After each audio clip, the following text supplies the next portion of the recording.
Justin Brownlee may request daw kay Boss Alfrancis Chua mga bro, at Bobby Ray Parks gusto sa Barangay Ginebra.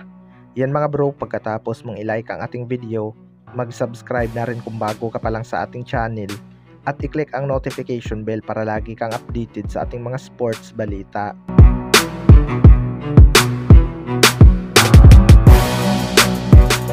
So wala pang ang ginagawang trade ang Barangay Ginebra sa ngayon mga bro dahil nakafocus pa si Coach Tim Con sa Gilas Pilipinas. Pero isa nga daw sa tinitingnan ng Barangay Ginebra makuha ngayong off-season ay itong si Bobby Ray Parks Jr.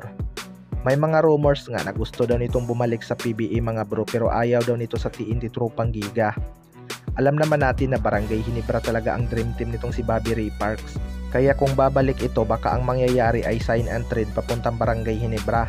Marami na rin namang guard itong Barangay Ginebra mga bro, kaya hindi malabong magbabawas sila. Baka posibleng hingin ng TNT na kapalit itong sina Maverick Ahanmisi at Nards Pinto para kay Bobby Ray Parks Jr. Hindi na rin naman siguro loge ang Barangay Ginebra niyan mga bro. Alam naman natin ang quality ng isang Ray Parks.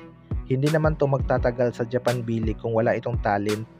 Diba? Yung experience niya nga sa Japan ay madadala niya talaga sa Barangay Ginebra kapag nagkataon na matupad ang kanyang hiling na makapaglaro sa kanyang dream team na Barangay Ginebra. Kaya abangan na lang natin yan. Sa kabilang banda naman mga bro, Justin Brownlee may request daw kay Boss Alfrancis Chua. Ito nga si Justin Brownlee ay matagal na wala sa ating liga. Hindi nga siya nakapaglaro ng isang conference mga bro.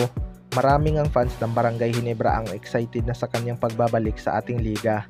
Pero focus nga ni Justin Brownlee sa ngayon ay ang Gilas Pilipinas.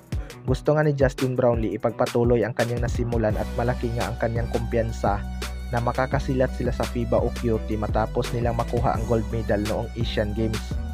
Gusto ngang suklian ni Justin Brownlee ang tiwala ng mga fans sa kanya.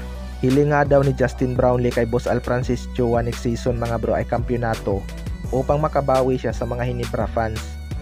Well, para sa akin mga bro, wala namang imposible basta healthy lang itong si Justin Brownlee. Kahit may edad na ito, wala namang nagbago sa kanyang laro. Katunayan, mas naging halimaw pa nga ito ngayon dahil sa paglalaro niya sa Indonesia. Mas mabibigat nga ang kanyang nakakalaban sa BCL kaysa sa mga local team ng ating liga. At matataas pa rin ang numbers na naitatala ni Justin Brownlee doon. Gutom na din talaga siguro itong si Justin Brownlee sa kampyonato matapos putulin ni Rondy Hollis Jefferson ang kanyang winning streak sa finals. Kaya asahan natin na babawi at babawi ito mga bro after ng Gilas Pilipinas. Magfo-focus na naman ito sa Barangay Ginebra. Short contract lang naman ang kanyang pinirmahan sa Indonesia dahil priority niya pa rin ang Gilas at Barangay Ginebra. Kayo mga bro, ano masasabi niyo tungkol dito?